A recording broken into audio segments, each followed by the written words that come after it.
Hello, Tom here from ProMac and Archangel Manufacturing. Today we're going to go over the installation process and fitting process of your Mini 14 or Mini 30 into an Archangel Precision stock.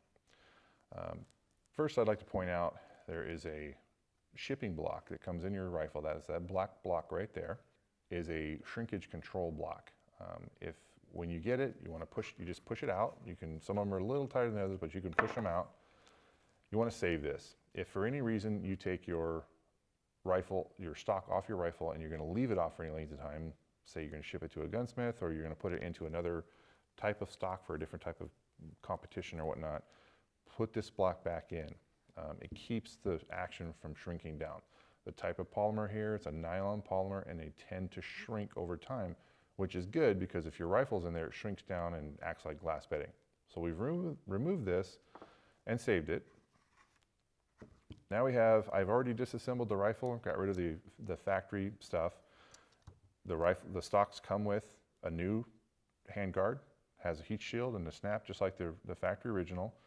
You want to stick it in the ferrule in the front and pop it down in the back, just like a factory original stock, or handguard that is. So now you have that handguard installed and in place. The next thing you're going to want to do is your heat shield that goes down in your forend, put that in next.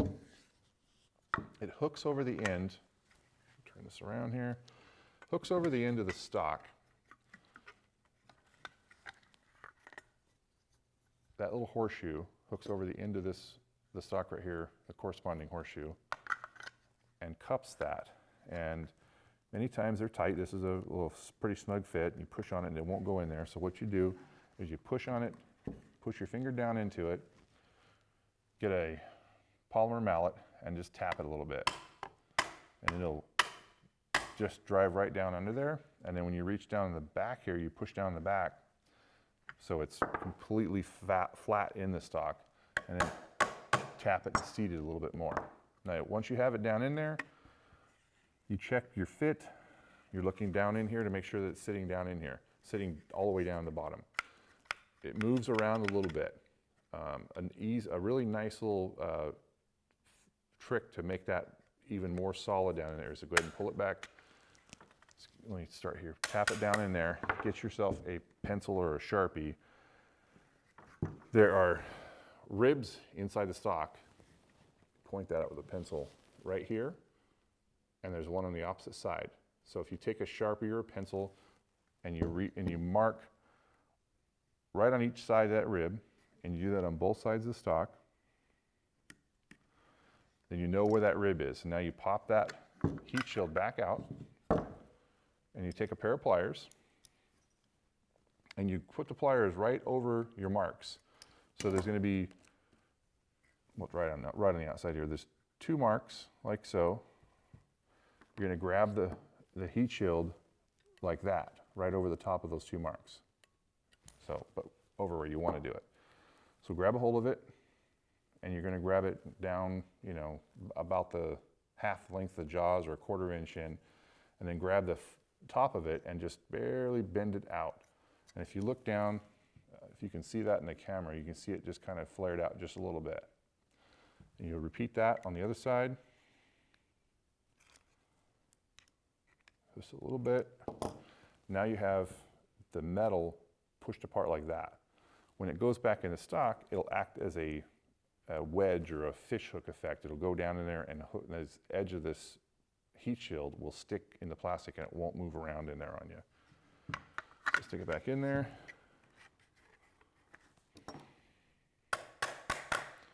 Push it all the way down, seat it. Now we have a heat shield that doesn't move around and it's nice and solid and not wiggling around on us. It doesn't move around anymore. Okay, now we're going to move to installing the rifle. Okay, so once we have the heat shield in place and your handguard on, we're going to go ahead and put the rifle in. You go in at an angle, clamshell it back down together like that. And we look at the end here and we notice that the heat shield is not all the way up in the gas block ferrule. So you want to try to push it down. It's not wanting to go in there. We're almost in back here, but it's not seating. So what I want to do is I'm going to smack the butt pad on the ground and use the rifle itself to drive the ferrule down in there. Just like this here, we'll grab the barrel, hold together here, and just bump it down the ground a couple times, and it seats the ferrule into that, it seats the heat shield into the ferrule on the gas block. So now we have the rifle into the stock. The only thing missing is a trigger guard. So we'll turn it upside down, use my tape here as a stand. Now, a couple notes about the triggers. Ruger has, just recently actually, changed the width of these fingers right here. They have added material to the outsides of these two fingers here. Not all the triggers are done that way, but some of them have, some on the newer guns have more material, and they will not fit into the stock. These fingers fit down in between those ears right there when the trigger's in there flat. And if they're wider, they don't fit. Now, we've tried removing material to come up with a fitment. We've tried removing material from the inside of the stock, because we'd much rather remove material from the stock than anything else. It does not work. Your only choice to get this wider trigger to fit in the stock is to have the outside of this, these fingers milled down or filed down. If you have a stainless gun, it's just a matter of filing it down or milling it down and then sanding it and blending it back in as stainless steel. If you have a blued gun, then like this one here, you're gonna have to machine it down, remove the material, and then put some touch-up blue on it to blend it in. Once you've trimmed it down to fit down in there, it only needs to be, just enough to clearance it. You can see this is even a fairly close fit. It doesn't have a lot of slop in there. It does not affect the way the firearm functions at all.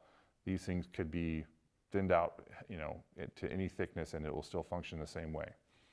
So once you've got your, or if you have one that it fits in there, the way the most of them are, on your trigger, there's a finger right here.